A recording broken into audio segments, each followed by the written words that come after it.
welcome to another episode of the Chaos Chronicles. Navigating the randomness. I'm Jess. I'm Connie. And today we are going to be going over an unsolved murder case. Yes. Sorry, she just came over to introduce herself. I don't know if she's visible on screen, but Ruby is right next to me. She wants to be a part of it. She's just staring Connie down right now. Any comments? No? That was a no. No comments. She doesn't like the microphone. Well, on that note, you can find us on our social medias. We are on TikTok, YouTube, Spotify, and Instagram, all at Chaos Chronicles. Chaos Chronicles Podcast. Chaos Chronicles Podcast, and that's Chronicles with an S. We would much appreciate a like, follow, and subscribe. Maybe we should put our dogs on our social media so you guys can actually see what they look like. So you can see the chaos behind the cameras. Yeah. Trust me, there is so much chaos that gets cut before the final product comes out. A lot. Yeah. A lot, for sure. Yeah. All right. Well, speaking of some chaos, is there any trigger warnings for today? Yes. So this trigger warning, we are going to be talking about a very, very young child murder. And it's not graphic, really, but we do go over a ransom note and stuff like that. So just things involving a very small child being murdered. So. Gotcha. On that note. On that happy note. Yeah, I guess I will introduce our case. So today's case, we are delving into the chilling unsolved murder of a 6-year-old beauty queen known for her vibrant smile and pageant crowns, and a daughter to wealthy parents. JonBenét Ramsey? I told you would know who it is. I'm so excited we're doing this. That is not an appropriate reaction to the severity of the case. I apologize. I am so into this case. I have watched so much on it. It's been a while, so I'm going to need a refresher, but this has bothered me since I learned about it when I was 12 years old. Like I said, so before we sat down to record, I told Connie I would be so surprised if she had no idea who this was. I'm like, this is everywhere. You Google well-known unsolved murders, and this one's number 2. Oh my God, yeah. I think this one was right underneath Black Dahlia. Oh yeah. It is arguably, honestly, more well-known in today's generation than Black Dahlia. I didn't even know Black Dahlia. I didn't either. But I knew this one. I knew a little Black Dahlia. But how do you say her name? JonBenét Ramsey. JonBenét. Okay. That's how I have heard it. I've heard it so many different ways, and I don't know how to say her name. I just say it really fast. JonBenét Ramsey. I know it's not Bonnet. See, and I've heard both. I know, because several, when we say this is a well-known and well-covered story. It is. Where we have seen it on news stories, First 48, everything. Everywhere. And it was honestly really common to just have over the dinner hour on TV when we were growing up. Yeah. And it's still, they're still played today. On the First 48. They still play this one all the time. No, this is one that people have gotten really involved in. And I am so curious if you have in your notes. We'll get some theories. Is that what you're talking about? Well, not just the theories, but since it has become so popular and it's had so much media coverage. I didn't go into that. So there are plenty of supposed psychics and mediums that have taken on this case. Mm-hmm. I heard about that, and I was like, you know what? That could be all its own. And so I just kind of left it out. Who knows? Maybe if you guys want to hear more about that after, let us know. And we can always do a part 2 to this episode. Oh, yeah. So, yeah, sorry. We haven't even gotten into that. We haven't. I just went woo! 6-year-old beauty pageant. That was cute little kid. Yeah, very, very cute little kid. Very cute. So I will be referring to her as JonBenét or JonBenét. I will try my best. If I say something else, apologies. Names are not my strong suit, as you guys should know by now. Neither of our strong suits. You've seen our episodes. We struggle. Yeah. So, JonBenét Patricia Ramsey was born on August 6, 1990 in Atlanta, Georgia, to Patricia or Patsy Ramsey and JonBenét Ramsey. JonBenét had an older brother, Burke, who was 3 years older than her. The Ramsey family was considered to be pretty well off, fairly rich. John was a successful businessman. He was president and CEO of Access Graphics, and this was a computer service company. Patsy was a former Miss West Virginia and was a homemaker and took great pride in her children's accomplishments. JonBenét was a bright, energetic, and sociable child. She was known for her charismatic personality and ability to captivate those around her. She was involved in many activities that were typical for her age, but she was more recognized for her participation in children beauty pageants. Which, by the way, if y'all don't know, especially here in the U.S., children's beauty pageants go hard. Like extreme. Yeah, there is a TLC show called Toddlers and Tiaras. It's not good. Honestly, there's questions of child abuse. Yeah. So her mother gave her guidance and encouragement, and JonBenét actually won several pageants and gained the titles of Miss Colorado, Little Miss Chiverlocks, which I'm assuming is a city, and National Tiny Miss Beauty. So the Ramsey family moved to Boulder, Colorado in 1991 as they were looking for a quieter and more peaceful environment to be in. They settled into a large home in a well-to-do neighborhood, and the house was elaborately decorated, which reflected Patsy's love for design and hosting grand parties. So, beauty pageants were a huge part of JonBenét's very young life. Patsy was the driving force behind this, of course. The pageants require a lot of preparation, which include things like elaborate costumes, makeup, and all the rehearsals. Teeth whitening, hair bleaching, waxing. It's a lot. And if you see, like, how much makeup goes on these little toddlers, they look like 40 years old. They're caked. It's layers upon layers. I mean, it's not... Look up pictures if you're not familiar. Yeah, no, it's believe me, there's a lot of concerns surrounding the entire pageantry industry, both for children and adults, but mainly children. Yep. So, funny you mention that. The pageants often drew two opposite crowds in. Those who praised the talent and poise of the young contestants, and others who criticized the exploitation and adultification of children. Yeah, some of the beauty pageants would have swimsuit bikini sections. Yeah, you don't need a swimsuit bikini section for a 6-year-old. Oh, they go down to as young as like 3, I know. 2 I'm and just 3 saying, years old. Yeah. I'm just saying. Oh no, 6, I agree because that's her age. But like, yeah, no, you don't need a 3-year-old strutting around in a bikini, okay? To be judged. Yeah, put them in a big poofy dress that everyone wants to see them in and call it good. Yeah. No, I don't know. We are not getting into our opinions on pageants and stuff for kids, but there's a lot to go into. So JonBenét's success in the pageants gave her local fame, as she was frequently featured in the local newspapers and occasionally even on TV. She portrayed this image of a perfect smiling child in glittering costumes and crowns.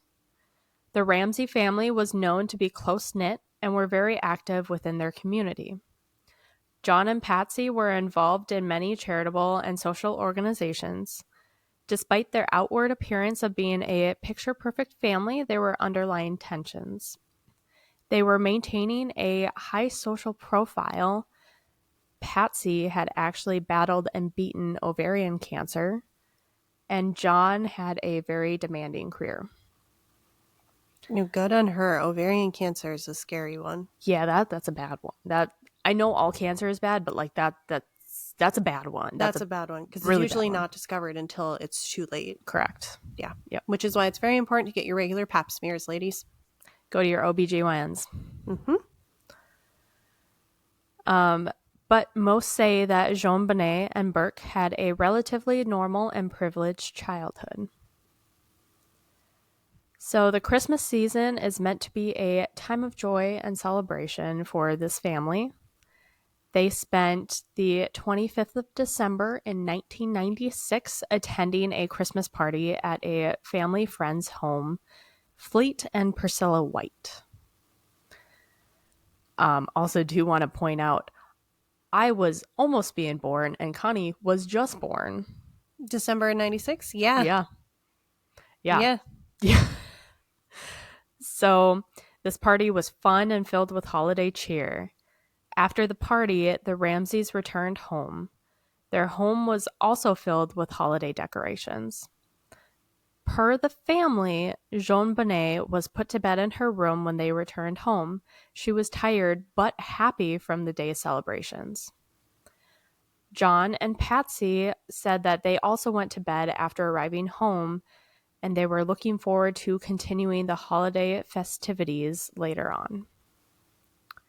The next morning, December 26th, Patsy woke early in the morning and intended to prepare for their family trip to their Michigan vacation home. I think it's weird Michigan to me that in it's the winter. Michigan. Like, I understand with the Great Lakes, but like Summer. You would think summer. Unless they're a big ski family. I mean, they are in Colorado, but maybe you want to do... I don't know what's in Michigan. Or maybe they got family there. Who knows? Anywho. So Patsy went downstairs and discovered a handwritten ransom note placed on one of the steps. This note reads, "Mr. Ramsey, listen carefully. We are a group of individuals that represent a small foreign faction. We respect your business, but not the country that it serves. At this time, we have your daughter in our possession. She is safe and unharmed, and if you want her to see 1997, you must follow our instructions to the letter. You will withdraw $118,000 from your account. 100,000 will be in...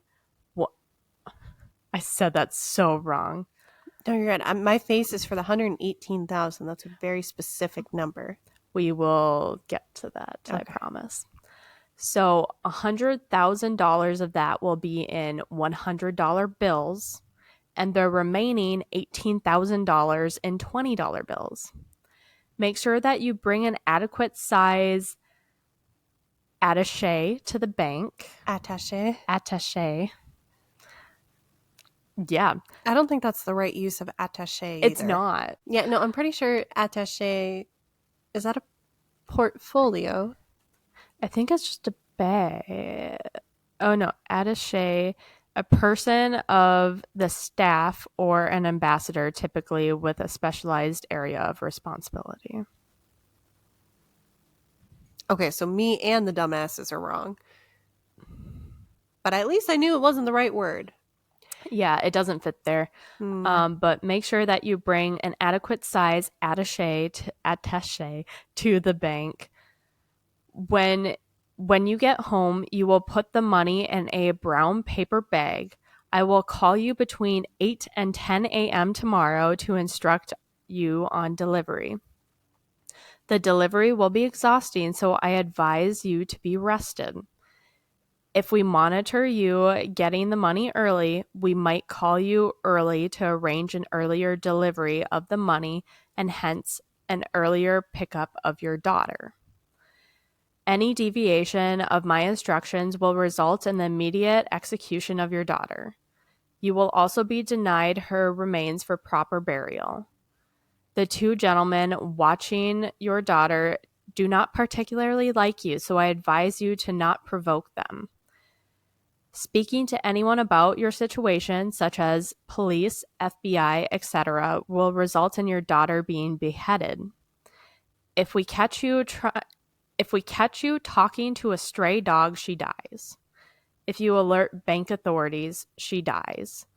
If the money is in any way marked or tampered with, she dies. You will be scanned for electronic devices, and if any are found, she dies. You can try to deceive us, but be warned that we are familiar with law enforcement countermeasures and tactics. You stand a 99% chance of killing your daughter if you try to outsmart us. Follow our instructions, and you stand 100% chance of getting her back. You and your family are under constant scrutiny as well as the authorities. Don't try to grow a brain, John. You are not the only fat cat around, so don't think killing will be difficult. Don't underestimate us, John. Use that good Southern common sense of yours. It's up to you now, John. Victory. S.B.T.C. No dot. Oh, there is so much to unpack in that ransom note. And we will analyze that in a little bit. Oh, I was going to say, I'm analyzing it right now. I'm like, oh, I got opinions. We will get back to it. Mm-hmm. We will get back to it. I promise. Mm-hmm. But so this note specifically says, do not contact the police. Contact the police. Yeah. But so after reading this, Patsy immediately calls 911 at 5:52 a.m. to report that their daughter was missing. Police arrived quickly. They secured the home and searched for JonBenét. How this crime scene was handled, though, has been widely criticized, which I'm sure you are well aware of. It's been a while since I've looked into it, but I do remember having conversations about this with my dad. Yeah, so one of the biggest things here, and I'm just hitting the big things because there were many little things, but some of the big things, friends and family were allowed in and out of the house during the investigation. This could, and contamination of evidence, and also you're compromising your investigation. Uh-huh. I think I had blocked the details because, now I do remember this. I remember watching one of the first big documentaries on this when I was 12. And the first thing I saw was the first 48. I think that was what it was, too. Yeah. I remember seeing that and just getting so mad and turning to my dad and being like, are people that dumb? And my dad's like, yeah, they are. So around 1 p.m., this was really bizarre for me personally to read. Around 1 p.m., Detective Linda Arndit, no idea on the last name, suggested to John and his friend Fleet White, the Christmas party host, that they search the house again. Just them, not the authorities. Them. So they did. During the search, John discovered JonBenét's lifeless body in the basement of a room that was hardly ever used. Yeah, so yeah, if you're telling, people to re-look through their house, how about you come and search through it? Also, how does that, I am not a lawyer, how does that work for admission of evidence? Because if you need to have it verified that it was there at the scene, whereas you're allowing people in and out of the house, they could move things, they could do a whole bunch of things. This is just as bad to me as the Drew Shodine case, where the ME, the medical examiner, I don't know what I was You're just getting worked up right now. I'm getting worked up right now. Just made up stuff on the fly in trial, which is what caused the resentencing of Rodriguez. Yep. This is just Yes. Yeah. So She was found. She was covered with a white blanket, and her mouth was bound with duct tape. Her wrists were tied with a cord, and there was a garrote.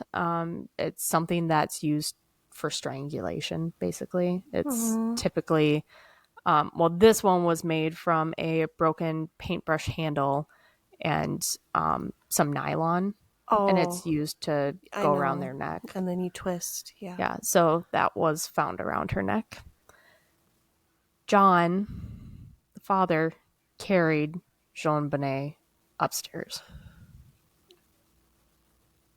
Okay, 1, sad. 2, no positioning of the body. No, do not touch it. Do not touch. Do not touch. Which is why they shouldn't have been the ones to sweep the house again. Also, was she not there during the initial sweep, or did you guys not even go in the basement? Yeah, how in the if you are doing a sweep of the place, you do a sweep of the place, the entire place. Oh, that's a door we don't ever open. Fucking open it now. Pardon my French. God, this is so much more frustrating as an adult. Uh-huh. I know. Covered? Okay. Yeah, so understandable. He's grieving. He didn't think about contaminating a crime scene. I'm not blaming him. No, I'm blaming the cops. I know. Why weren't they there? Why didn't they come back? Don't tell people. Obviously, I'm not a police officer, but like, don't tell people to sweep their house again. No. If anything, I get if they're like, hey, maybe something's out of place. Let's do a sweep together. Yeah. That way you have officials with who have, in theory, a working, if not proficient knowledge of evidence collecting and investigations. And they can be like, John, stop, don't touch. We need to take pictures. I know this is hard. Other dude, grab him, get him out. Oh my God. Yep. Well, are you ready to move on to autopsy findings? Yes, because I could rip this woman a new one, and I'm not saying I could do better. I could do better than that. I could do better, honey. I don't know what was going on with you, but like, I really hope you motherfucking learned your lesson and didn't do this with another crime scene. That is like the one thing that has always stuck out to me about this case is how poorly the police handled this investigation. This is exceptionally poor. Yeah, that was the one thing that always, like, when I think about this case, it's how it was handled by law enforcement. And if you know me at all, I am not one to bash police ever. No. But they... No, we have both been adjacent to law enforcement for a good portion of our lives. Yeah. And so that's why it's so baffling to us, because the folks that we know would never do this. No. Never. No. And like, I respect them. They have an incredibly horrible job. But I will say when they do misstep, when they do mess up, this is one of those times. This is bad. This is really bad. There is one thing to have a little screw up of, okay, you didn't stop Fleet from coming in the house, and now he's here to help the family. But it was multiple people. Like, the pastor came, some of their neighbors came. People were in and out. They are compromising the integrity of the crime scene repeatedly. Yeah. And I don't know if that's a Southern thing. I don't. Well, they're not even really that Southern. They're in Colorado. When I think Southern, I think Texas, Louisiana, Georgia, Alabama. Yeah, that's what I think.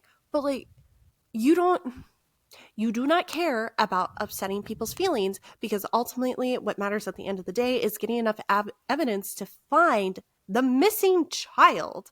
Yep. And if that means you're turning your neighbors out of the crime scene, you turn the neighbors out of the crime scene. Yep.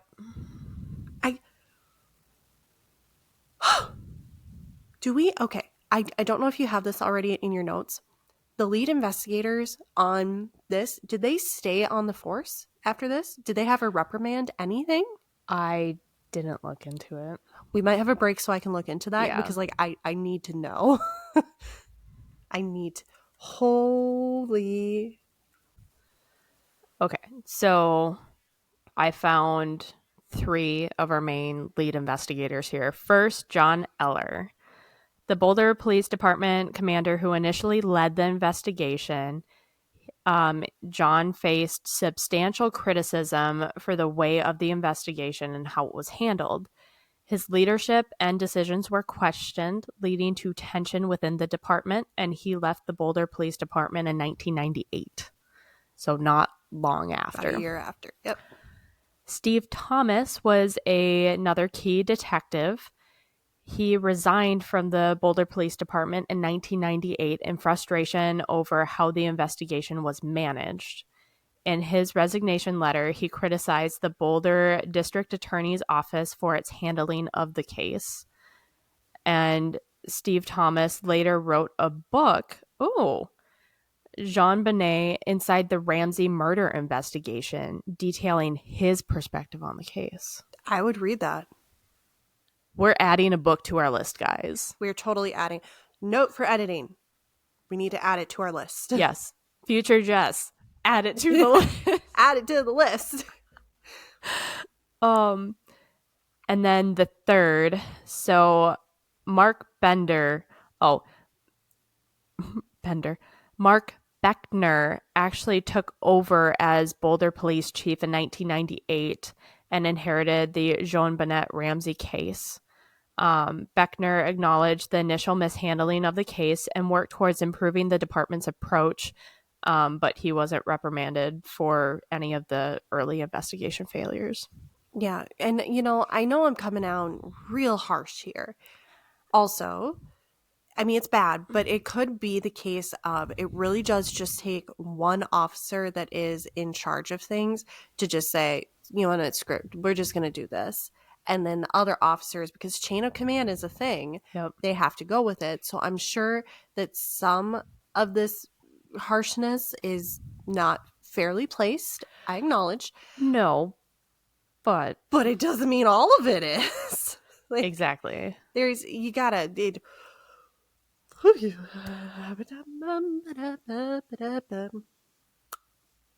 Well, I'm gonna tell you right now, if we ever are involved in any criminal anythings, if we see people trying to trespass into the crime scene, we're gonna pick them up and physically remove them. Mm-hmm. He wrote it in November 15th, 2000. Or it was published. And it is. It's 413 pages. Dang.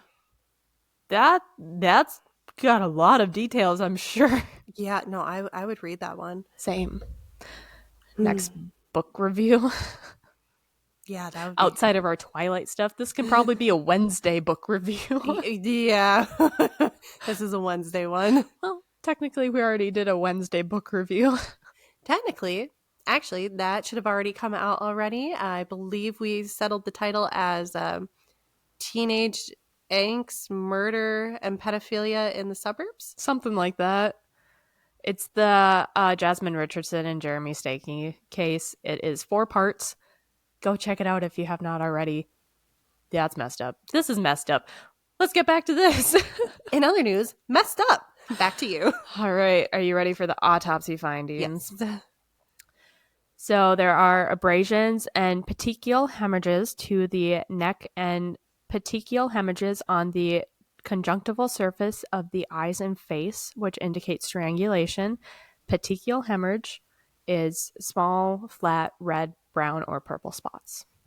And that's just from the capillaries bursting? Yeah. Yep. Due to pressure from strangulation? Mm-hmm. Yep. God, that's awful. Yep.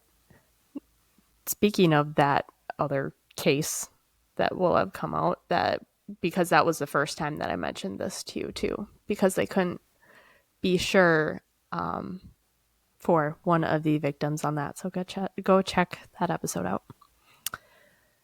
So for her head, there are scalp contusions, linear fracture of the right side of the skull, linear pattern of contusions on the right cerebral hemisphere, subarachnoid and subdural hemorrhages, they're just different layers, and small contusions to the temporal lobes. So she was struck on the head at least once, likely repeatedly. Probably.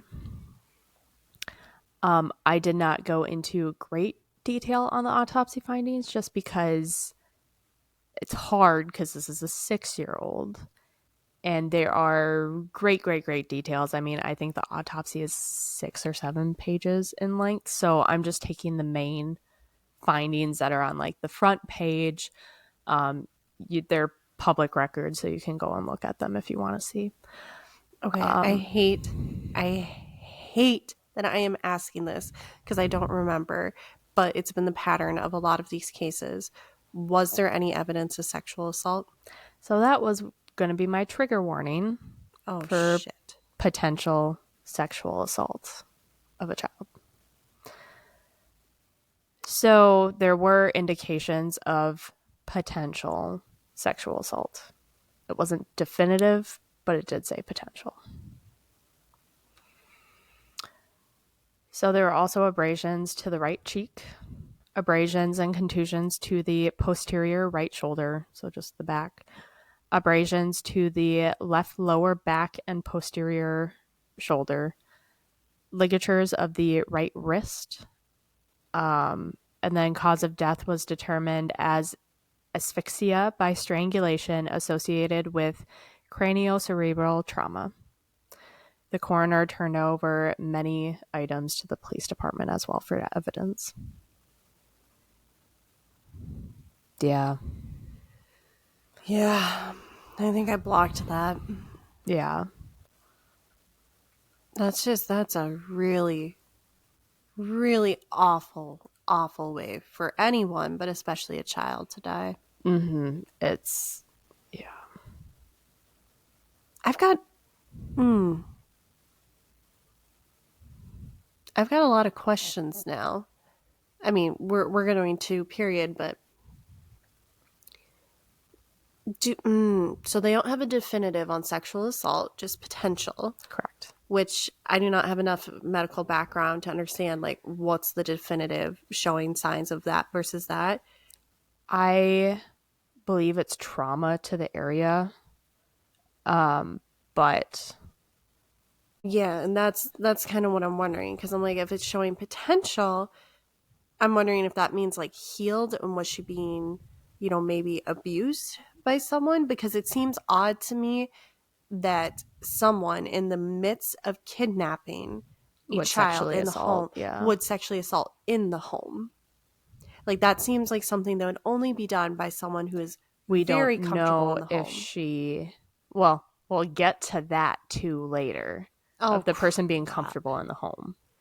We'll get to that, but we don't know if she was in the home the whole time.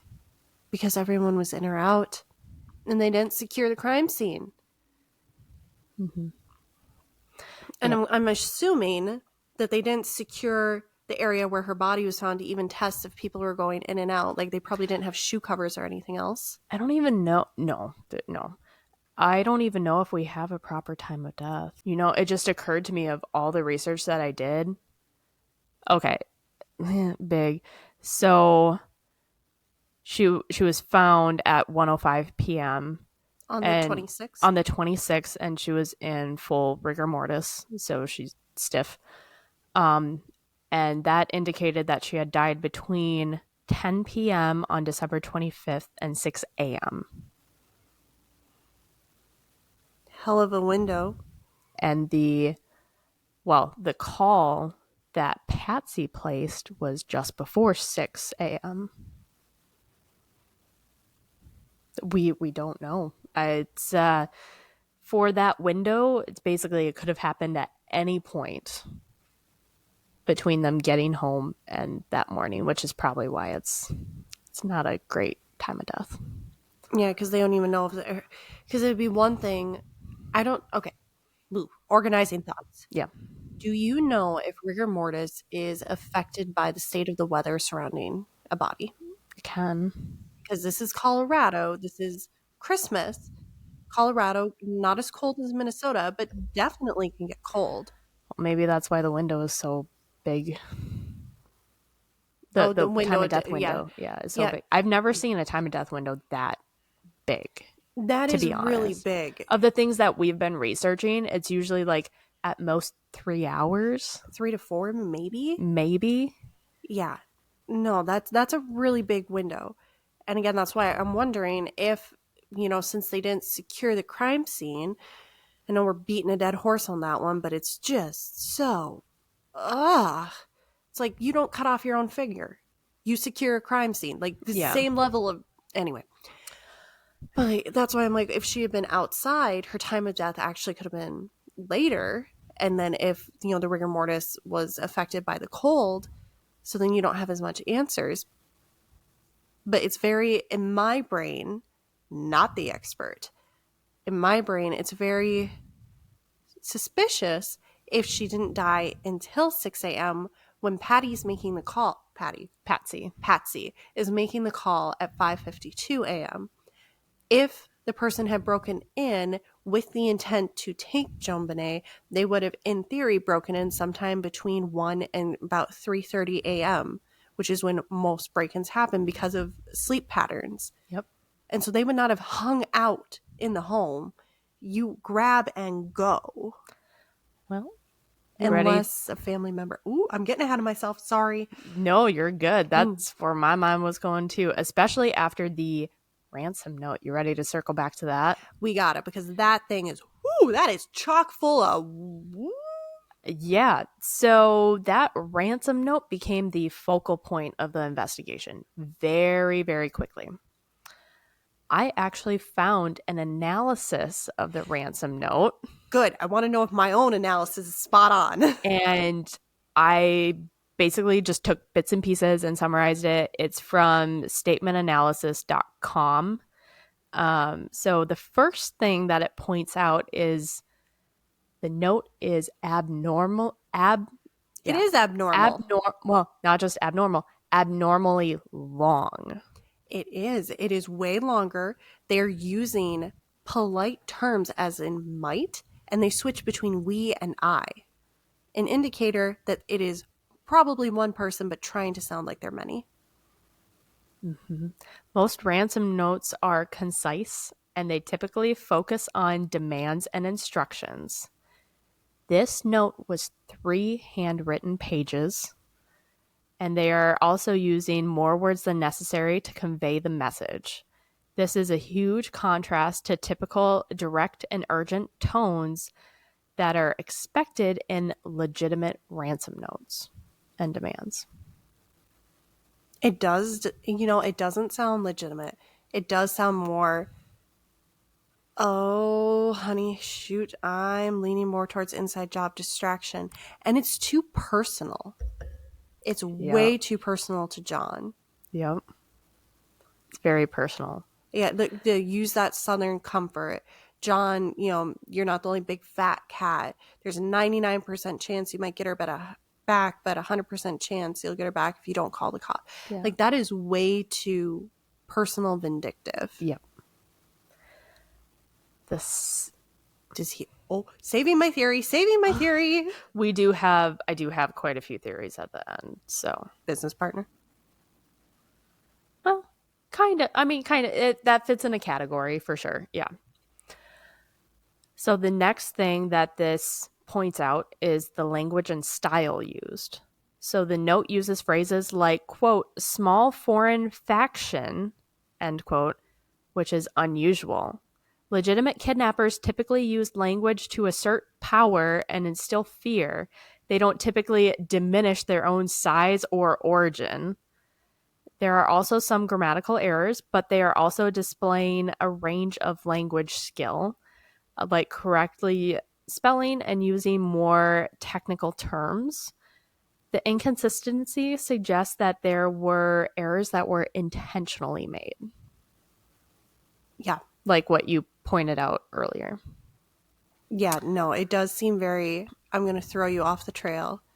Yeah, they do not refer to themselves as a small foreign faction. They would identify who they are. They would identify their cause, especially if this is a matter of foreign nationality. Well, and they know that John is wealthy. I mean, they obviously know that John is wealthy and that this would blow up into let their 20 seconds in the spotlight show, No, this you know what this gives the vibes of? Bear with me, folks. Have you seen the movie Miss Congeniality? No. Okay. I think you would like it. We should watch it together. It's got Sandra Bullock. The premise is beauty pageants. And there is a terrorist group threatening the Miss USA pageant. Well, at the end of the movie, I'm spoiling it for you. Oh, I don't care.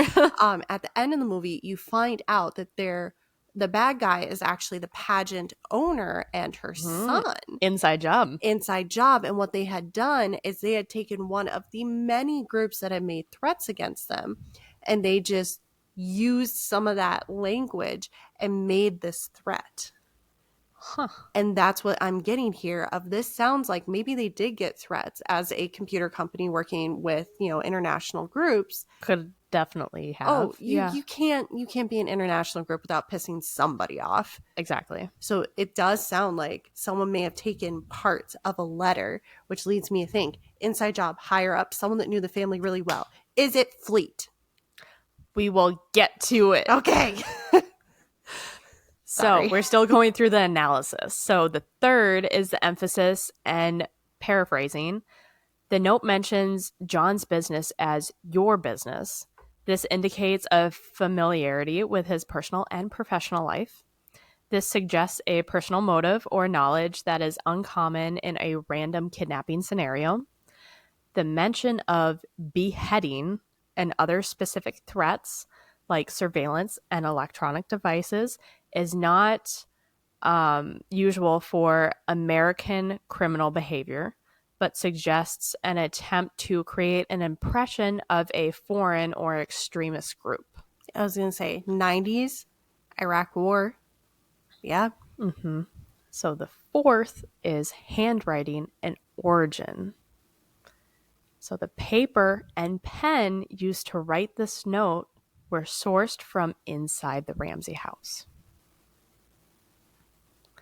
The pen that was used also came from their residence. Like I just said, why did I say that twice? No, you're good. I'm also just like, ooh, no one is going to take the time to write a 3-page handwritten note as they're kidnapping the child. No, if you're going to have a 3-page note, you bring it beforehand. Oh, just wait. There was a nylon cord and broken paintbrush used. Do you remember, I said, to make that? Yeah, so that paintbrush belonged to Patsy. This raised questions about who had access to these materials and also the environment in which the note was created. John Ramsey was ruled out as the writer through handwriting analysis. Patsy's handwriting found potential involvement, but they couldn't definitively say that it was hers. Okay, I will say, making it lengthy instead of right and to the point, that does sound like something a woman would do. It does sound more female than male. Men are usually more to the point, unless they're trying to throw it off the trail.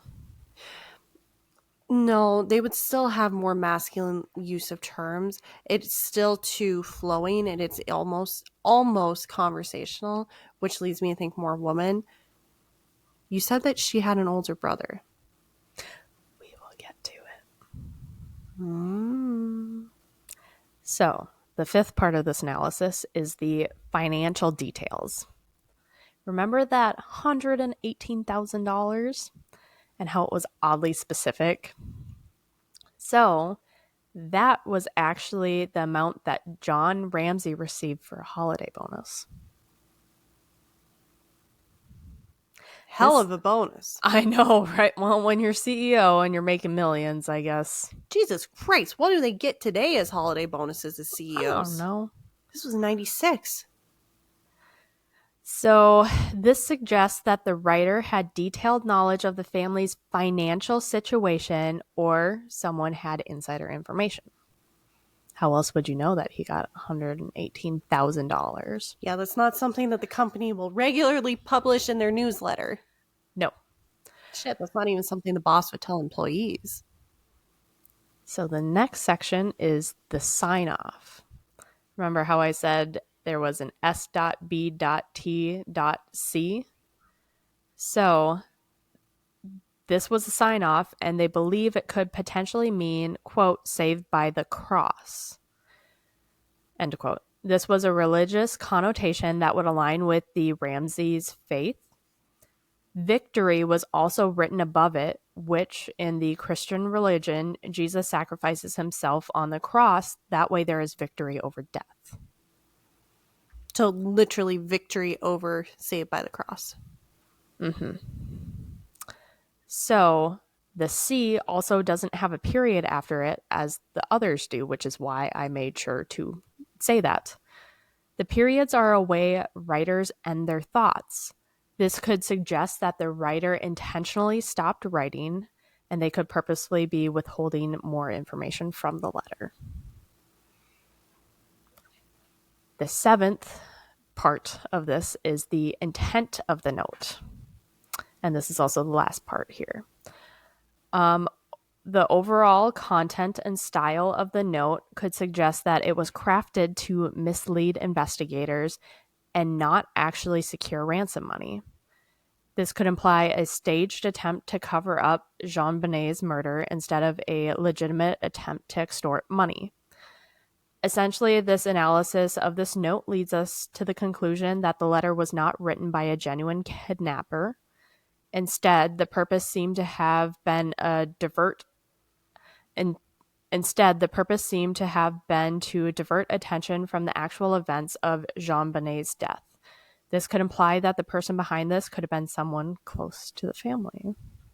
So, with the investigation, there were so many challenges. The crime scene was contaminated, there were conflicting theories, and there was an insane media presence and pressure of the media. Yeah, I do not envy the investigators or the prosecutors on that one. No. Like, it sucks when you have media pressure because then you're trying to do everything the right way, and due process is slow.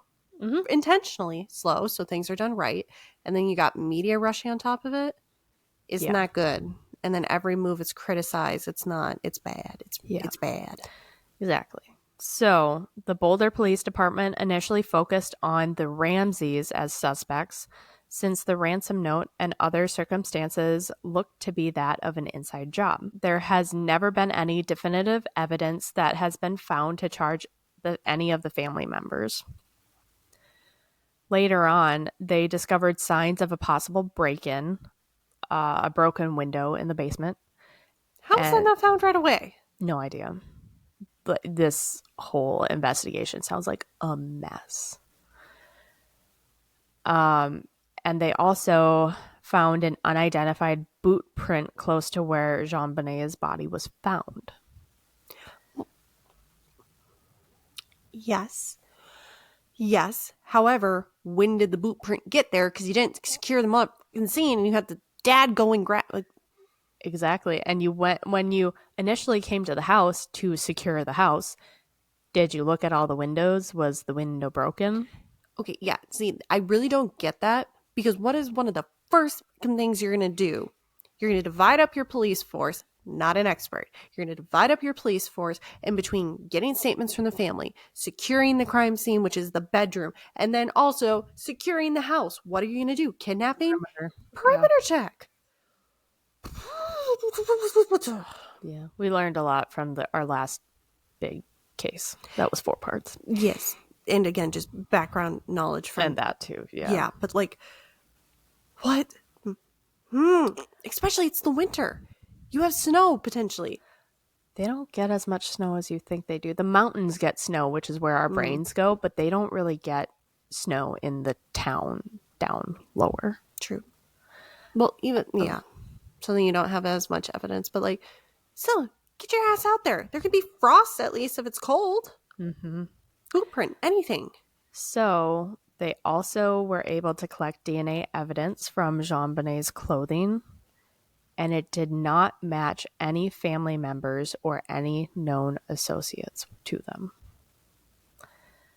This led to the possibility of an unknown perpetrator. This DNA was later determined to belong to an unidentified male. So, okay. Okay. I could be off. There is a Criminal Minds episode.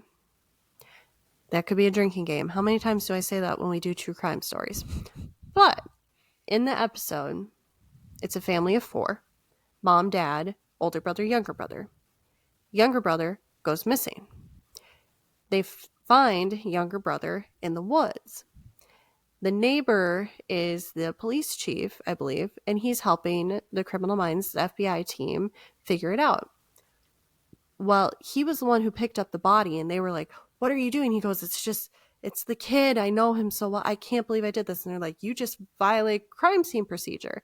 Well, it turns out purposely did it because the older brother killed the younger brother in a fit of rage over a toy, and the parents called their neighbor, and the neighbor knew that the boy would be taken away, and so he put the boy in the woods. And this is what I'm feeling like this is. That's one of the theories. So John, Patsy, and 9-year-old son Burke were looked at as suspects by the public, and that suspicion was intensified when they hired high-profile attorneys and public relation experts. Again, there has never been any definitive evidence that was found to charge any of them. So on to theories. There's a lot. I actually just have another one that popped into my head with that. What if it was a hitman?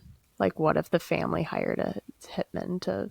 That's what I'm thinking. Or like, family, or like friends or whoever, coworkers. It just seems it's odd about the note.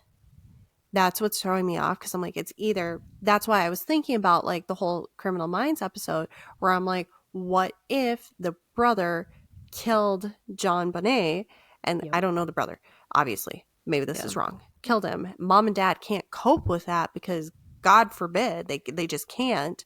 Hire someone late in the night to come take her, and then he's bring got her connections, back. computer stuff. Yeah. Yeah. And maybe, was the note written really quickly? Maybe Patty didn't know about it, and John was the one who took steps on all this, because Patsy, homemaker's probably not going to have connections to a hitman. Well, maybe. Whereas, Never know. You never know, but John could, where she already made the 911 call, couldn't stop it. And so John's like, you got to write a note real quick. They're going to look at me first, so you write it. Yeah. So one of the first theories out here is Patsy. So one of the earliest theories is JonBenét's mother, Patsy Ramsey.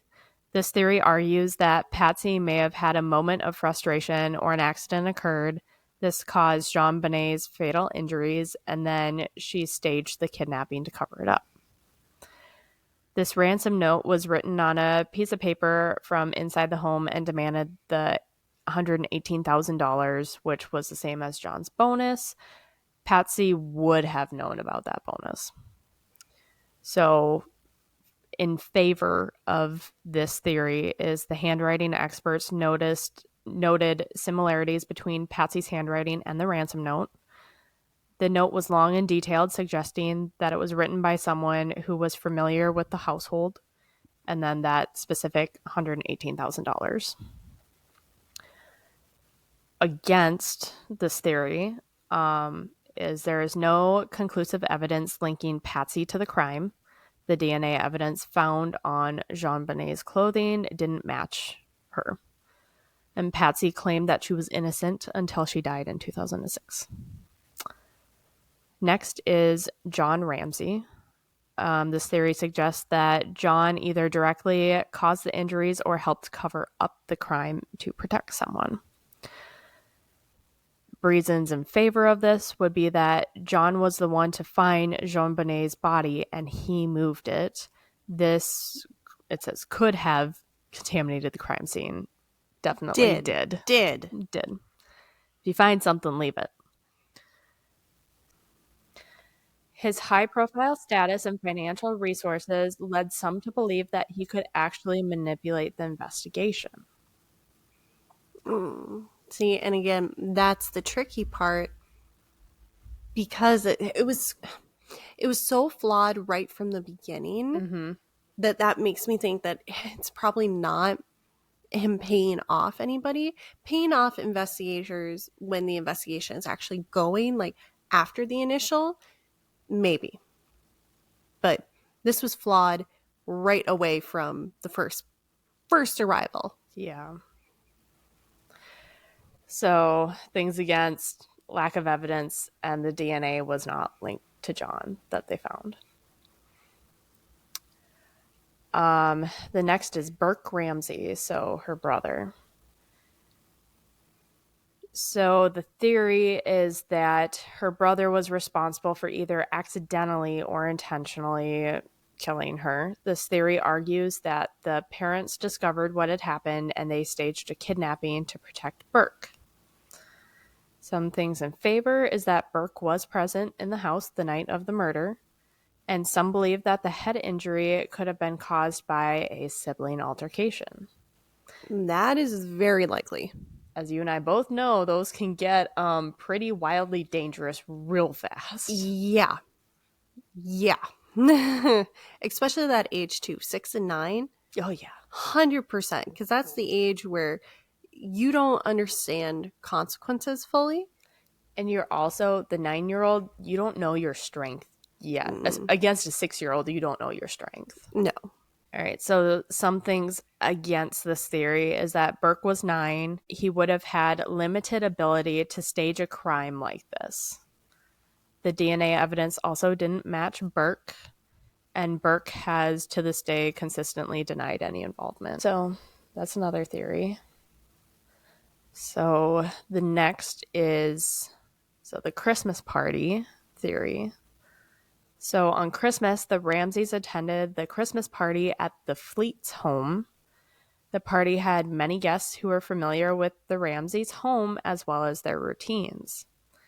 Someone at the party could have had an opportunity to observe the family closely and then plan a crime.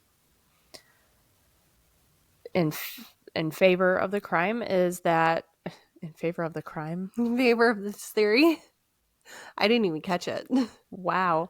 So in favor of the theory, guests had access and knowledge of the Ramsey family routine, and the crime scene shows that there was a familiarity with the home and who was in it. Some against this theory is there is no direct evidence to any guess. No one there matched the DNA evidence. The next theory is Fleet White. I was going to say, he's been one on my radar. Well, and he's also, if I'm not mistaken, maybe I'm thinking of a different place, but I believe in 48 Hours, they were really like portraying him as the guy who did it, which might be why my brain's probably biased, and I'm like, it's him, but... I do remember one of them really pushing him. Yeah. Because of that intimate knowledge of the bonus, intimate knowledge of the family and the house. And no, there was something else. I don't remember if he had a business altercation or a disagreement with John. I didn't see anything about that. I don't remember. I feel like I heard that, but I don't know if it was a legitimate or if it was one of the theories being thrown out. I don't know. So this theory, Fleet was one of the first people that was called to the Ramsey home after JonBenét was reported missing. He was a person of interest, so they called him in, or called to the home because that's where they were investigating. Yeah, because let's just bring everybody into the crime scene. Why not? So he was also with John when they discovered her in the basement. Some things in favor of this theory is that he had access to the house and was familiar with it. He was present at the party and knew the family's behavior and routines. His involvement in the additional search for JonBenét's body led to some speculation about his knowledge or involvement. Some things against this theory is there's no concrete evidence. Again, DNA did not match him, and he has consistently maintained his innocence and has cooperated with the investigation. So he was very cooperative, which is fairly unusual for people that are actually... Yeah. But, well, sometimes not, but typically. Well, sometimes There is a occurrence in which the guilty party actually is very involved in the investigation as a way to keep tabs on, Yeah. how far ahead are the cops. Like that was Ed Gein, the serial killer out in California, I believe. Oh, girl, we gotta do an episode on him. It's I think that messed one's up. on our list, if I'm not mistaken. Yeah, well, he messed up, but he actually was always at the cop bars. He was buddy buddy. He even told them, like, "Oh yeah, I'm the killer," and they're like, "Okay, Big Ed." And then he brought, I think it was decapitated heads, and he's like, "No, really, I'm the killer." And they have been talking about the case and everything to him. Lovely. Yeah, that All one's right. messed up. That one's a trigger warning for your stomach. Okay. So the next theory is an intruder. This theory gained traction over time. Essentially, this was an unknown person breaking into the Ramsey house and committing the crime. Some things in favor for this is that there is an unidentified male DNA on JonBenét's clothing. There is a broken basement window and an unidentified boot print in the basement, suggesting as that is a possibility for an entry point. There was also some evidence of a potential break-in, like a suitcase positioned below the broken window, apparently, to help prop the person up to. Get out. Mm-hmm. Oh. So something's against. They say no signs of forced entry. Isn't a broken window forced entry? How exactly is it broken? I don't know. Because that's the thing. Because if they're talking a broken lock mechanism on the window, This happened with the Jasmine Richardson Jeremy Stanky case. Tell us how the windows are broken, please. That's right. Because hi, sweetie, everything only said broken window. Because if it's a shattered glass pane, evidence of a break, obvious evidence of a break-in, because you can tell either the glass is inside or outside the home. But if it's a broken, like a jimmied lock, that can be a little bit harder because sometimes folks just have broken locks on their windows and it's not always the first thing that you think of replacing. Right. So apparently it said that there was no signs of forced entry. The ransom note was also written inside the house. So random person writing a 3-page letter while trying to kidnap a kid just doesn't add up. It doesn't. 3 sentences, yes. 3 pages, no. And then the elaborate staging of the crime with the ransom note and the garret seemed to be unusual for an intruder. The next theory is a sexual predator. This theory suggests that JonBenét was targeted by a sexual predator, quite possibly someone who had seen her in the beauty pageants or had some sort of connection to her family's social circle. Some things in favor of this is evidence of potential sexual assault, presence of an unknown male DNA, and then child pageants can draw wide audiences, some of whom may have ill intentions. Some things against this theory is no one in the Ramseys' inner circle matched the DNA profile, and the nature of the crime seemed personal and not random. It is. The note is personal. Okay. I hate that we don't have pictures of the initial finding of Joan's body, JonBenét's, because you can tell a lot about By how the body is placed. And you said there was a blanket on it. Was this white blanket? A white blanket. Was this grabbed somewhere in the house? Was this one that Joan had in her bedroom? Like, where did the blanket come from? How was the blanket on her? Was it like she was tucked in peacefully sleeping? Sign of remorse. Was it covering her from head to toe? That also says something. I don't remember exactly what, but I know that means something. Everything always means something. Mm-hmm. Yeah. So unfortunately, we don't know exactly how she was, where she was placed. I still can't get over that. And I know you mentioned in one of the theories about Fleet Yeah. being a suspect. And they said, it's weird that he was searching the house with him. Like, it's weird that they were searching without cops, but I'm also like, if they were as close as like you and I were, I'd be going with you. I'd be going with you. Like, Yeah. I'd be like, this isn't even an option. What, you're This gonna have to isn't- shoot me? Like, I'm going with her. Yeah. But It's like, not a you alone. It's now an us situation. it's Okay. an us, yes. But again, I don't. Yeah. God, this could have gone.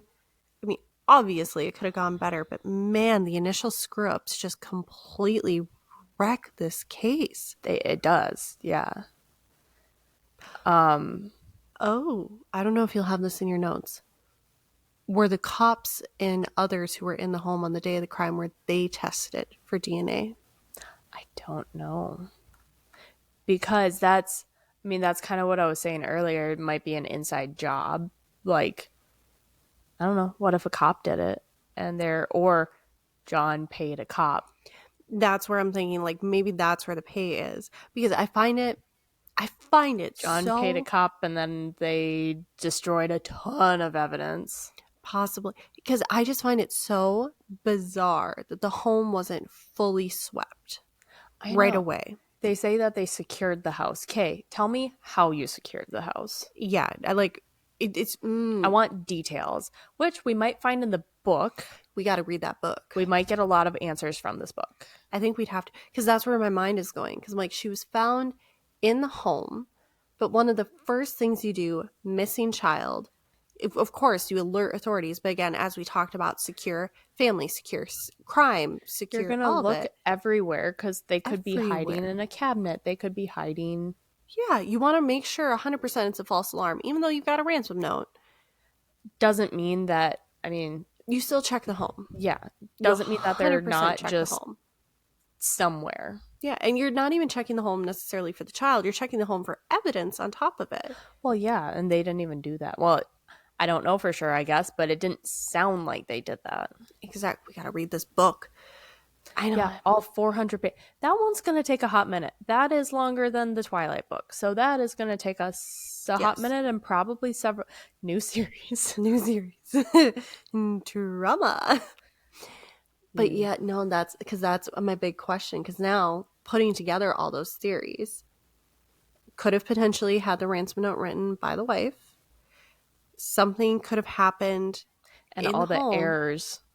All the errors. We learned from Zodiac Killer that if you purposefully misspell words or put words that do not belong in places, that will mess up your handwriting enough to where they can't link you. Mm-hmm. I know. Yeah. And it's just an interesting choice of the word attaché, because that is not a common word. No, and it was improperly used too. It was improperly, but even the fact that it was used in the first place, that is what throws me off. And used incorrectly, because that makes me think it's someone who has a moderate level of intelligence and they're using a word that they know sounds smart, but they're using it incorrectly, which is a way to show the person writing it is supposedly not well educated, but very much trying to fit into a society. Yep. This is driving me nuts. But then, of course, okay, so the cop could be the follow-up, but then how did she actually die? Because that strangling your child like that, I can't, not saying it hasn't been done, Casey Anthony. But in that method of you actually made something to strangulate your child. Yeah, in a moment of rage using hands, I'm not excusing, but like, get it. Yeah. But that seems... It makes more sense. Having the knowledge to make, what is it called, a garnet? Something like or that. Or Garrett, I think. Yeah, to make a choke cord like that. Yeah. That's where I'm circling back to the 9-year-old boy. Because that sounds like something a 9-year-old boy would do. Because they get into weapons. Consequences. Not knowing consequences. Get into a fight with your sister. Get mad. And you start doing this because, you saw some TV character do it. Or, you heard about it in a video game. Or whatever it was. Now here you are. Mm-hmm. God, it seems like there are multiple layers of crime on this. There's a lot. There's a lot to this one. The last theory that I have here really doesn't have a lot to go off of, but it's a psychopath or serial killer theory. So some believe that JonBenét may have been victim to a psychopath or serial killer who happened to be passing through Boulder at this time. One thing in favor for this is the brutal nature of the crime aligns with some characteristics seen in serial killings. Against no known serial killer operating in this area during this time matched the DNA evidence they checked. And the specific ransom note and staging of the crime scene seemed too overly complex for a random act of violence. And again, it comes to that 118,000. I know, it was so specific, and they knew that that was his bonus. Yeah. I mean, like, it's one thing. 120,000, 100,000, 150,000. Like, maybe 118. If it doesn't end in a 0 or a 5, it doesn't make sense. No. The human brain in that situation, unless there's a very, very, very specific reason for it.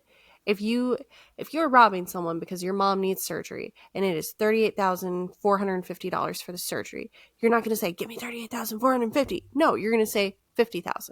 Yeah. You're going to jump ahead over 40. You're going to go right to 50. That's your brain. Shit, maybe 100. 118.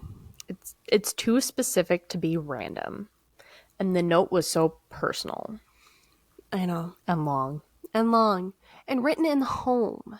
Yeah. Again, if it wasn't written in the home, then I'd be like, ooh, this is spurned business employee something.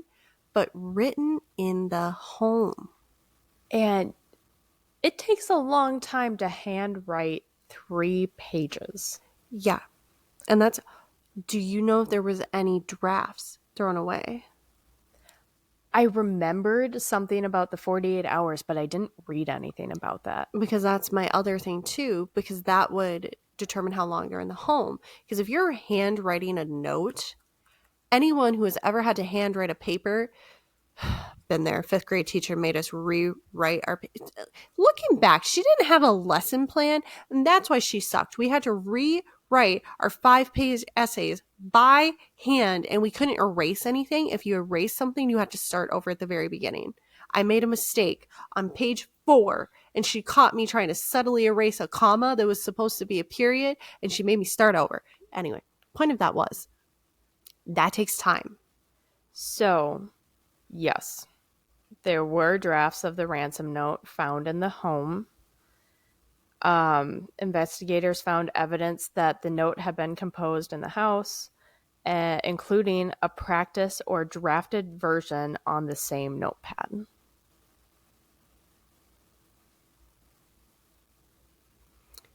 So they would have been in the house. Long time. Minimum. I'm thinking 30 minutes. That's what I was thinking too, for minimum. In between getting into the home, getting to the stationery, you'd have to know where that is, writing it out, choosing your words, because you are not going to write as fast as you're thinking. 30 minutes to an hour, they were probably in this home. And say the family didn't do that, how disturbing would that be? Someone was in your home for an hour while you slept, and they composed this very detailed letter, kidnapped and murdered your child. Mm-hmm. And it is very interesting that JonBenét was targeted and not their son. She was more of a public figure. Yeah, but that all. She had limelight. She was the pride and joy and the it child, the golden child. Do we know the layout of the Ramseys' home? Like when you're going up the stairs, like most homes are set up at the very top of the stairs is the master suite. So mom and dad. Usually there is going to be maybe one bedroom nearby and then a bathroom, and then you get to the other bedrooms. Because I'm thinking if they had to come in, So go past the master unit, go past the brother's room, get to the JonBenét's room, get her, come back. So what I can find for right now is the first floor had the foyer, living room, dining room, kitchen, family room, sunroom. Second floor had the family bedrooms. JonBenét's bedroom is located on the second floor. Why doesn't it say? Because I'm also thinking, how did they get JonBenét out of her bed, out of her bedroom, without waking up the rest of the family? Because no marks were found around her mouth, right? There wasn't any tape, was there? There was tape On her mouth? Mm-hmm. Oh, there was tape on her mouth. Yeah. Even so, that only muffles so much.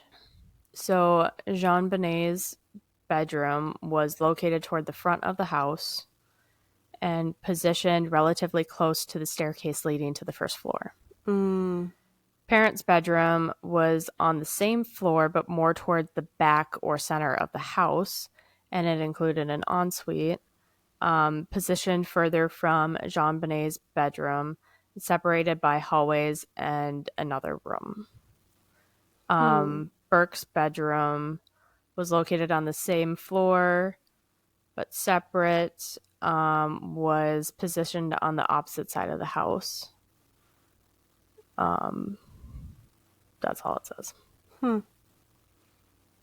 Interesting. So JonBenét's was the closest to the stairs. So easy access. Even still, kids kick, scream. Unless She knew him. she knew him or she was out. Have you seen a kid that had a super exciting day, had done all these things, was just exhausted, and they're just Out. Like you pick their arm up and it just falls and they don't even flinch. Yeah, good point. That is that for a 6-year-old, yeah. And she had that Christmas party and she was happy and playing and It was Christmas. exhausted. It was Christmas. Probably a lot of Christmas cookies and sugar. Yeah, so she could probably Just have been like crashed. out. Yeah. So maybe that's why she didn't make a peep. Maybe that was what the kidnapper was intended to do.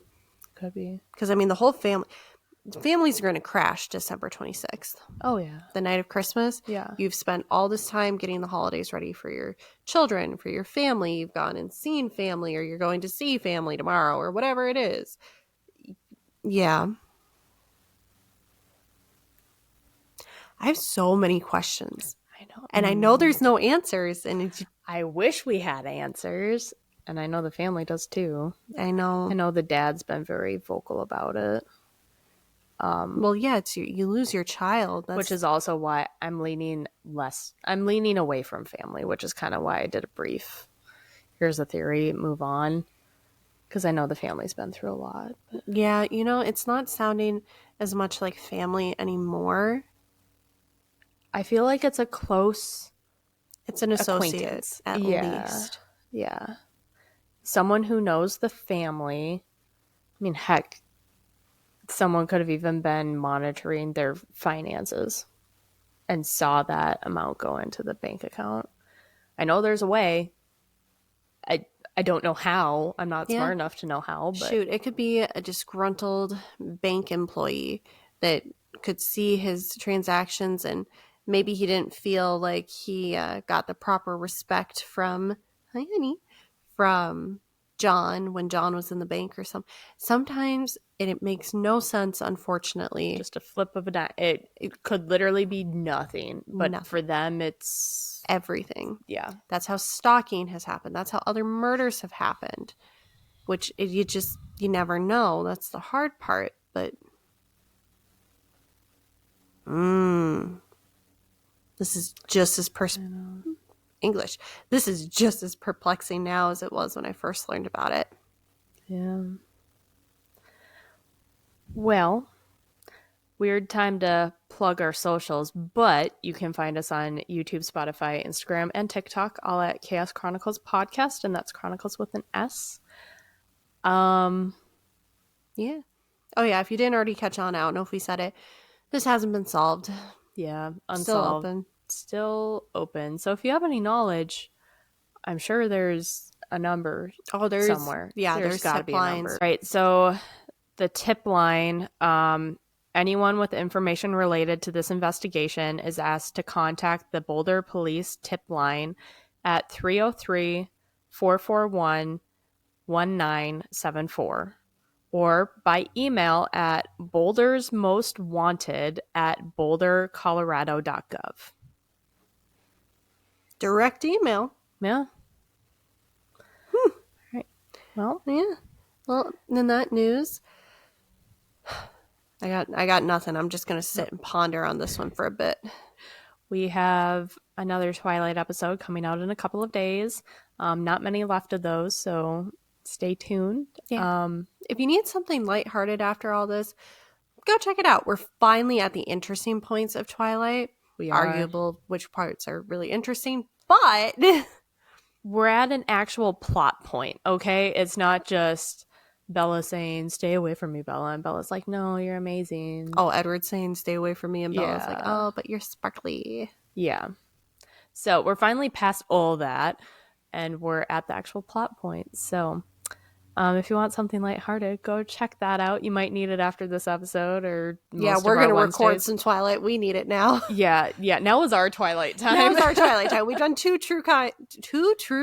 Oh no. 2 TWO true TRUE crime episodes this morning. Now we need Twilight. I felt like the guy from oh my god, is it The Princess Bride? Marriage. You could say anything and I would say okay. Girl, you really didn't have freedom. Nope. Okay. Well, someone in the comments, you can appreciate the whole marriage thing. That's how I felt with the 2 true crimes. Hey, you got it that time? I didn't think. Nice. That's what you got to do. But yeah, we will be back next week with, I'm sure, something interesting. We haven't figured it out yet, but we will see you next week for that, or momentarily for Twilight. Yeah. See you soon, I guess. Bye. Bye. Adios. Oh, God, they screwed up investigating so bad. It was really bad. So bad. Really barking and we're not actually freaking? Seriously? They're doing great today. Yeah, I can see it in your face. You're thinking about being a little shit.